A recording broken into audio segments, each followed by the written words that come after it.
हरियाणा विधानसभा चुनाव के लिए बीजेपी ने 4 सितंबर की देर शाम पहली लिस्ट जारी कर दी। इसमें 67 प्रत्याशियों के नाम हैं। लिस्ट जारी होते ही पार्टी में बगावत शुरू हो गई। बीजेपी के कई पदाधिकारियों ने सोशल मीडिया पर ही इस्तीफा दे दिया। तो वहीं देश की सबसे अमीर महिला सावित्री जिंदल ने भी बगावत कर दी। हिसार से टिकट न मिलने के बाद सावित्री जिंदल ने निर्दलीय चुनाव लड़ने का ऐलान किया। उन्होंने अपने समर्थकों से कहा कि वो अब बीजेपी की प्राथमिक सदस्य नहीं है। बीजेपी की पहली लिस्ट में सावित्री जिंदल का नाम नहीं है। ये देखकर उनके समर्थक सुबह से ही जिंदल हाउस में इकट्ठा होने लगे। समर्थकों ने हिसार सीट से सावित्री जिंदल को प्रत्याशी बनाए जाने की मांग की है, जबकि पार्टी ने हिसार से डॉक्टर कमल गुप्ता को टिकट दिया है। ऐसे में अगर सावित्री जिंदल निर्दलीय चुनाव लड़ती हैं, तो उनका मुकाबला बीजेपी के साथ साथ कांग्रेस, इनेलो और जेजेपी से होगा।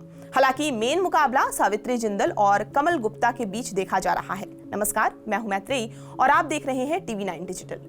जिंदल परिवार की मुखिया एवं जिंदल ग्रुप की चेयरपर्सन सावित्री जिंदल देश में चौथे नंबर पर सबसे अमीर शख्सियत हैं। इसके अलावा वो देश की सबसे अमीर महिला भी हैं। सावित्री जिंदल हरियाणा के हिसार की रहने वाली हैं और स्टील टाइकून ओपी जिंदल की पत्नी हैं। इनके बेटे नवीन जिंदल कुरुक्षेत्र से बीजेपी सांसद हैं। फॉर्चून इंडिया के रिपोर्ट के मुताबिक सावित्री जिंदल की नेटवर्थ तकरीबन 2.77 लाख करोड़ है।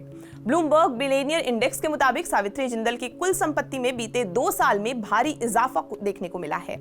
39.4 बिलियन डॉलर नेटवर्थ के साथ सावित्री जिंदल फोर्ब्स की लिस्ट में 46 रैंक पर हैं। सावित्री जिंदल का जन्म असम के तिनसुकिया में 20 मार्च 1950 को हुआ था। 15 साल की उम्र में उनकी शादी ओपी जिंदल से हो गई। ओपी जिंदल की ये दूसरी शादी थी। जिंदल की पहली पत्नी विद्या देवी से 6 बच्चे हैं। सावित्री जिंदल की 4 संतानें हैं। नवीन उनके बेटे हैं, जबकि उनकी 3 बेटियां भी हैं। इस तरह सावित्री जिंदल ने छोटी सी उम्र में 10 संतानों का पालन पोषण किया। एशिया वन मैगजीन को दिए इंटरव्यू में सावित्री जिंदल ने कहा था कि मैं आम भारतीय नारी की तरह कि घर में रहकर परिवार की देखभाल कर रही थी।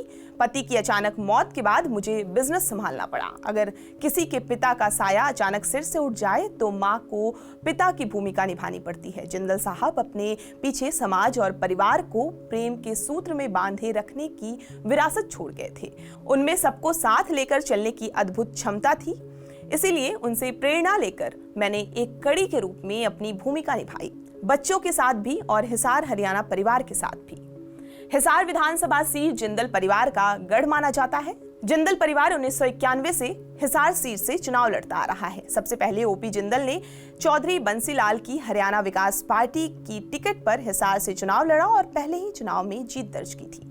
हिसार के शहरी क्षेत्र में पंजाबी और बनिया समाज का दबदबा है। इसके अलावा यहाँ बड़ी संख्या में ओबीसी वोटर्स भी हैं। 2005 में पति ओपी जिंदल के निधन के बाद सावित्री जिंदल ने परिवार और बिजनेस की कमान संभाली, साथ ही साथ राजनीति में भी हाथ आजमाया। 2005 में हिसार से उपचुनाव लड़ा और जीतकर राजनीति में एंट्री की। इसके बाद लगातार 2 चुनाव जीतकर हरियाणा कैबिनेट में मंत्री बनी। 2004 में सावित्री जिंदल ने कांग्रेस के टिकट से चुनाव लड़ा, लेकिन उन्हें बीजेपी प्रत्याशी कमल गुप्ता ने 13,649 वोटों से हराया। कमल गुप्ता 2019 में भी हिसार से चुनाव जीते, इसलिए पार्टी ने उन पर भरोसा जताते हुए उन्हें तीसरी बार उम्मीदवार बनाया है।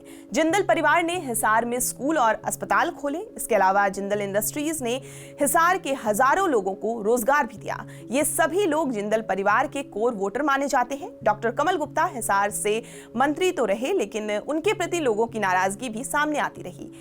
इस सब का फायदा सावित्री जिंदल को आगामी चुनाव में मिल सकता है। बहरहाल हिसार की जनता किसके नाम पर मुहर लगाती है, ये 8 अक्टूबर को तय हो जाएगा, लेकिन हिसार की राजनीतिक लड़ाई दिलचस्प होती जा रही है। आपको ये पूरी जानकारी कैसी लगी हमें कमेंट करके जरूर बताएं और देश दुनिया की तमाम खबरों के लिए आप हमारे साथ बने रहें और देखते रहें TV9 डिजिटल।